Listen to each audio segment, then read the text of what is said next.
नमस्कार साथियों, आपका स्वागत है आपके अपने YouTube channel teaching exam overload पे। तो साथियों, जैसा कि आपको पता ही होगा, सीटेट में जो आपकी एनसीईआरटी क्लास 6 की बुक थी, एनसीईआरटी क्लास 6 की बुक आपकी चेंज हो गई है। क्या हो गई है? चेंज हो गई है। तब कहेंगे आप लोग, आप सर ओल्ड एनसीईआरटी क्यों पढ़ा रहे हैं? तो पेपर में ये तो कहा नहीं गया है कि आपको ओल्ड एनसीईआरटी से पूछा जाएगा कि न्यू एनसीईआरटी से पूछा जाएगा। और कुछ टॉपिक चेंज हुए हैं, बाकी बुकें सेम ही हैं, बस थोड़ा अपडेटेड किया गया है बुक को। बुक में बदलाव थोड़ा बहुत अपडेट किया गया है। बाकी पूरी बुक नहीं है कि पूरे चैप्टर को काट दिया गया है, ऐसा कुछ नहीं है। आपके चैप्टर वही हैं। चैप्टर में कुछ चीज़ों को ऐड किया गया है, कुछ चीज़ों को शार्ट किया गया है, यानी कुछ चैप्टर आपके कटे हैं, कुछ चैप्टर ऐड हुए हैं। तो मैं न्यू एनसीईआरटी को भी पढ़ा दूंगा। इसमें आपको मैं चैप्टर 8 पढ़ा रहा हूँ, 2-3 चैप्टर और बचे हुए हैं। आपकी क्लास 6 की एनसीईआरटी समाप्त हो जाएगी। उसके बाद मैं क्या करूँगा, मैं आपको एक ही मैराथन क्लास में, क्योंकि आप पूरा पढ़ ही चुके हैं ओल्ड एनसीईआरटी में, तो उसमें जो मेन पॉइंट है जो नए जुड़े हुए हैं, उसको एक मैराथन क्लास में मैं पूरी आपको न्यू एनसीईआरटी क्लास 6 आपकी कवर करवा दूंगा। तो आपकी ओल्ड एनसीईआरटी भी कवर हो जाएगी और न्यू एनसीईआरटी क्लास 6 कवर हो जाएगी। बाकी क्लास 7, 8 की एनसीईआरटी बुक आपकी वही है, बस क्लास 6 की एनसीईआरटी चेंज हुई है। तो बाकी क्लासेज वैसे ही चलेंगी और 6 की मैं न्यू एनसीईआरटी की एक मैराथन दे दूंगा और उसकी नोट्स भी आपको मैं प्रोवाइड करा दूंगा। बाकी ओल्ड एनसीईआरटी की नोट्स मैंने आपको पहले ही प्रोवाइड किया है। उसमें जो चैप्टर नए ऐड हुए हैं न्यू एनसीईआरटी में, उसकी नोट मैं आपको टेलीग्राम पे प्रोवाइड करा दूंगा, जिसकी लिंक डिस्क्रिप्शन में दिया हूँ। तो आप लोग टेलीग्राम से जुड़ जाइए। तो आज हम लोग पढ़ेंगे एनसीईआरटी क्लास 6 के चैप्टर नंबर 8, प्रकाश, छाया एवं परावर्तन। अभी आप लोग ओल्ड एनसीईआरटी पढ़ लीजिए, इसके बाद मैं मैराथन में न्यू एनसीईआरटी भी करा दूंगा, क्योंकि प्रश्न दोनों से ही बनने हैं। और न्यू एनसीईआरटी में बस कुछ चीज़ें नई ऐड हुई हैं, उनको हमको पढ़ना है। बाकी ओल्ड एनसीईआरटी में आप पूरा पढ़ चुके हैं न्यू एनसीईआरटी का भी, क्योंकि उसमें कुछ चीज़ें अपडेटेड हुई हैं, कुछ चीज़ को काटा गया है। तो उसको मैं कल एक डिटेल में वीडियो बना दूंगा, जिसमें मैं आपको सब कुछ बता दूंगा कि कौन से चैप्टर आपके कटे हुए हैं, कौन से चैप्टर आपके जुड़े हुए हैं, क्या हमको न्यू एनसीईआरटी में पढ़ना है, ओल्ड एनसीईआरटी न्यू एनसीईआरटी में कितना डिफरेंस है। ठीक, इस पर कल मैं एक डिटेल वीडियो बनाऊंगा, चाहे उसके बाद आपके सारे डाउट कवर हो जाएंगे और उसकी एक मैराथन में मैं सारी क्लासेज भी कवर करवा दूंगा न्यू एनसीईआरटी की। चलिए हम लोग आज के सेशन को बिना किसी देरी के स्टार्ट करते हैं। आज के सेशन को स्टार्ट करने के पहले एक छोटी सी रिक्वेस्ट है, हमारे चैनल को लाइक कीजिए, सब्सक्राइब कीजिए, ज़्यादा से ज़्यादा शेयर कीजिए। तो आज के चैप्टर का नाम है एनसीईआरटी क्लास 6 के चैप्टर नंबर 8, प्रकाश, छाया एवं परावर्तन। तो इसमें पहला पॉइंट बनता है, दीप्त वस्तुएं क्या होती हैं। तो जो वस्तुएं स्वयं प्रकाश उत्सर्जित करती हैं उन्हें दीप्त वस्तुएं कहते हैं, जैसे सूर्य, तारे, जुगनू, विद्युत का बल्ब आदि। तो जो वस्तुएं स्वयं प्रकाश उत्सर्जित करती हैं उन्हें दीप्त वस्तुएं कहते हैं, जैसे सूर्य, तारे, जुगनू, विद्युत का बल्ब आदि। ठीक, जैसा कि फिगर में आप लोग देख भी रहे होंगे। अब बात होती है पारदर्शी वस्तु क्या होती है, अपारदर्शी वस्तु क्या होती है। पेपर में सीटेट में कम से कम 20-25 बार यह प्रश्न बन चुका है कि पारदर्शी वस्तुएं क्या होती हैं, अपारदर्शी वस्तुएं में से आपको विकल्प में दिया जाएगा, उसमें आपको समझाया गया रहेगा कि बालक उस पार नहीं देख पा रहा है तो यह क्या होगी, या बालक उस आर पार देख ले रहा है तो वह क्या होगी। ऐसे विकल्प में आपको दिए जाएंगे माइंडेड से, क्योंकि डायरेक्ट तो आपसे पूछेगा नहीं कि पारदर्शी वस्तुएं क्या होती हैं, क्योंकि सीटेट में अब आपको थ्योरी बेस्ड क्वेश्चन नहीं मिलेंगे, मेमोरी बेस्ड मिलेंगे। वो आपकी मेमोरी के साथ खेलना चाहेगा कि आपकी मेमोरी कितनी तेज़ है, आप बच्चों को कितनी बेहतरीन ढंग से पढ़ा सकते हैं, क्योंकि भविष्य में आप अध्यापक बनने जा रहे हैं। तो पारदर्शी वस्तुएं की बात करें तो जिस वस्तु के आर पार देख सकते हैं उस वस्तु को पारदर्शी वस्तु कहते हैं। यानी हम ऐसी जिस वस्तु के आर पार देख सकते हैं उसको हम लोग पारदर्शी वस्तु कहते हैं। जैसे आप लोग ने देखा होगा, शीशा हो गया, आपका कांच हो गया, तो कांच के आर पार आप लोग देख लेते हैं कि नहीं देख पाते हैं। कांच ऐसे आपका रखा है, उसके आर पार देख लेते हैं कि नहीं। खिड़की में आपका जो कांच लगा रहता है उसके आर पार आप लोग देख सकते हैं, लेकिन बाहर से देखेंगे तो आपको दिखेगा नहीं, दिखेगा, लेकिन अंदर से आप देखते हैं तो बाहर की सारी वस्तुएं दिखती हैं। ठीक, पानी हो गया, पानी में आप देखेंगे तो आर पार देख सकते हैं। ठीक, तो यह क्या हो जाएगा, आपका पारदर्शी वस्तुएं हो जाएंगी। यानी जिस वस्तु के आर पार आप लोग देख सकते हैं उस वस्तु को पारदर्शी वस्तुएं कहते हैं, जैसे शीशा, कांच, पानी आदि। ठीक, अब फिर बात आती है अपारदर्शी वस्तु क्या होती है। जिस वस्तु को आर पार नहीं देख सकते उस वस्तु को अपारदर्शी वस्तु कहते हैं। जैसे आपकी दीवार हो गई, लकड़ी हो गई, वस्तुएं आदि हो गई। यानी जिस वस्तु के हम लोग आर पार नहीं देख सकते उस वस्तु को हम लोग अपारदर्शी वस्तु कहते हैं। जैसे दीवार, लकड़ी, पुस्तक आदि। ठीक, इतना चीज़ समझ गए होंगे। पारभासी वस्तुएं की बात करें तो जिन वस्तुओं के आर पार देख तो सकते हैं परंतु बहुत स्पष्ट नहीं, ऐसी वस्तुओं को पारभासी वस्तुएं कहते हैं। जैसे धुआं, कोहरा व तेल लगा कागज आदि। तो जिन वस्तुओं के आर पार नहीं देख तो सकते हैं परंतु बहुत स्पष्ट नहीं, ऐसी वस्तुओं को हम लोग पारभासी कहते हैं। यानी हम तो देख तो लेते हैं, हल्का हल्का हमको धुंधला दिखेगा लेकिन पूरी तरह से साफ साफ नहीं देख पाते। जैसे आपका धुआं हो गया, कभी धुआं में आप लोग देखेंगे तो हल्का हल्का धुंधला दिखेगा। कोहरा हो गया तो कोहरे में आप लोग बाइक चलाते रहेंगे तो एकदम दूर की वस्तुएं तो नहीं देख पाएंगे लेकिन हल्का हल्का दिखता रहेगा कि हाँ कोई गाड़ी आ रही है कि नहीं आ रही है।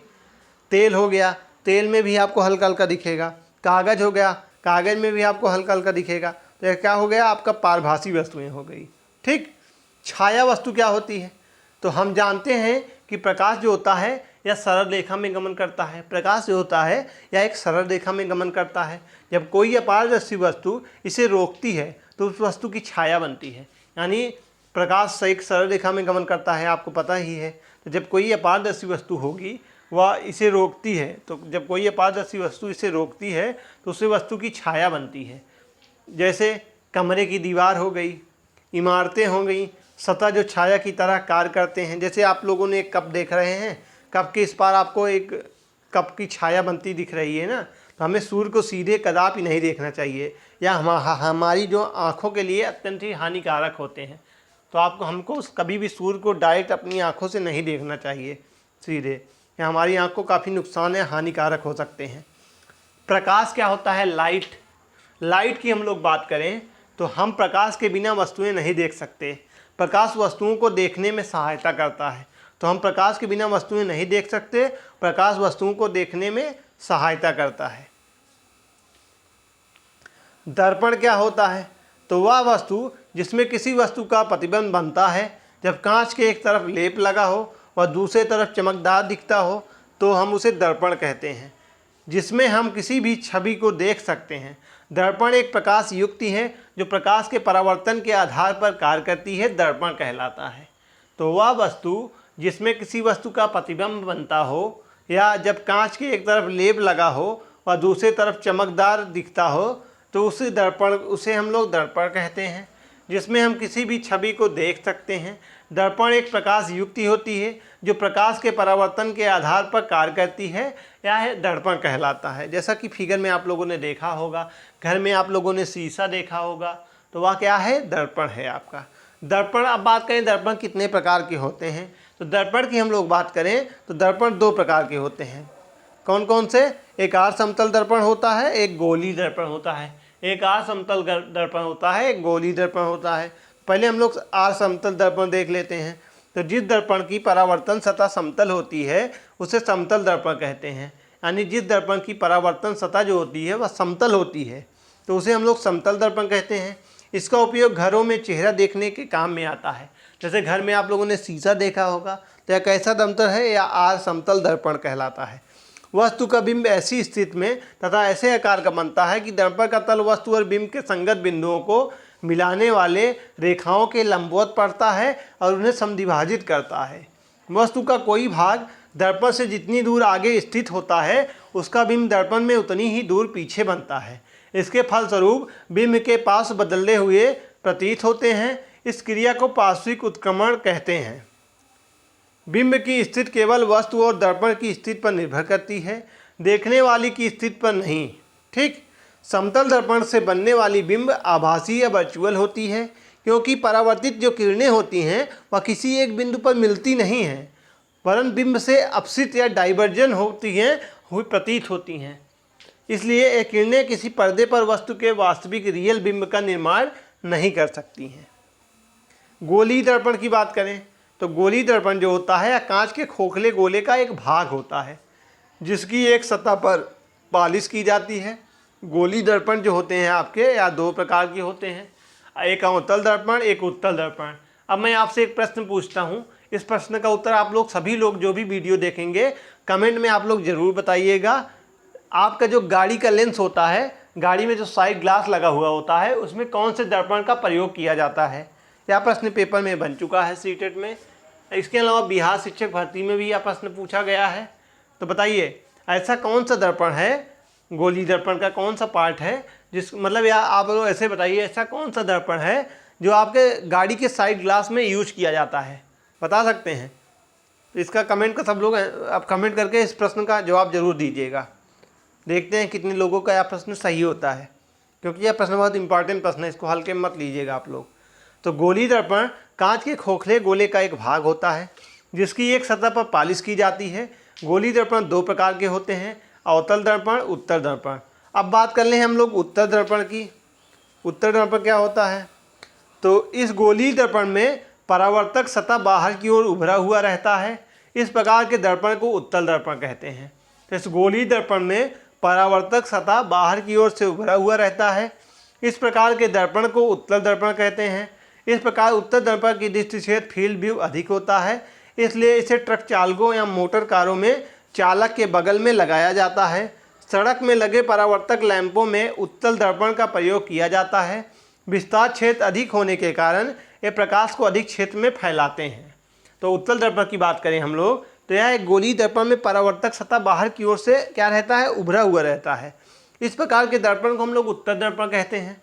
इस प्रकार उत्तल दर्पण की दृष्टि जो क्षेत्र होता है यानी फील्ड व्यू जो होता है बहुत ही अधिक होता है, इसलिए इसे ट्रक चालकों या मोटर कारों में चालक के बगल में लगाया जाता है। अभी मैंने आपसे प्रश्न किया था कि जो चालक गाड़ी के साइड ग्लास होते हैं उसमें किस दर्पण का प्रयोग किया जाता है, तो उसमें किसका प्रयोग किया जाता है? उत्तल दर्पण का प्रयोग किया जाता है, क्योंकि सड़क में लगे परावर्तक लैंपों में उत्तल दर्पण का प्रयोग किया जाता है। विस्तार क्षेत्र अधिक होने के कारण ये प्रकाश को अधिक क्षेत्र में फैलाते हैं। ठीक, जैसा कि फिगर में आप लोग देख रहे होंगे। अब हम लोग बात करते हैं अवतल दर्पण की। ये अवतल दर्पण की बात करें तो इस गोलीय दर्पण में परावर्तक सतह अंदर की ओर से उभरा हुआ रहता है। इस प्रकार के दर्पण को अवतल दर्पण कहते हैं। यदि हम परवलयाकार अवतल दर्पण के फोकस पर कोई छोटा सा बल्ब लगा दें तो इससे निकलने वाली प्रकाश किरणें दर्पण से परावर्तित होकर समांतर स्थिर तीव्रता से किरणों में परिवर्तित हो जाती है। इसलिए इस दर्पण का उपयोग सर्च लाइट तथा कार की हेडलाइट में किया जाता है।